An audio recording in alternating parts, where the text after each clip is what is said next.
Hər vaxt xeyir olsun dəyərli qrup üzvləri, necəsiniz? Bilirsiniz, yəni bir məsələni nəzər $10 gəlir olan $1 ki, əks gələn gəlirlə bağlı və yenidən yuxarı orada yazmışam.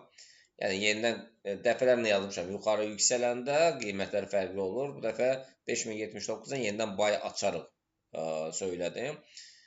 Qiymətin elə bir ki, aşağı doğru amma deyək ki, 1, 2, 3, 4 dənə bizdə bay vardısa, stopdan istifadə etmədiyim, yəni 45-ə demək, yəni açılarsa sel açılsın, sonra aşağı düşəndə biz deyək ki, selləri bağlayıb bay istiqamətini gözləyirik. Sellə bay arasında məsafə bizdə deməli, deyək ki, $30-dırsa, yəni qiymət enəndən sonra biz seli bağlayıb, yəni $30 yuxarı qalxandan sonra yəni vəziyyətdən çıxmış oluruq.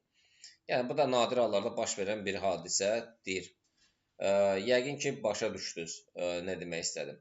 Əslində burada çünki deməli 5045-ə yaxın olduğu üçün növbəti bayı etməyə risk etmədim. İndi hal-hazırda 5064-dür. Təbii ki, qiymət əgər 5070 olarsa, yenidən sürətli yuxarı doğru. Ən azından 1080-lərə qədər qalxması gözlənilir. Bu da biz əməliyyatlarımızı orada bilərik. Əməliyyatlar üçün 8-lərdən yuxarı formalaşsa, yenidən alış əməliyyatları haqqında düşünürük.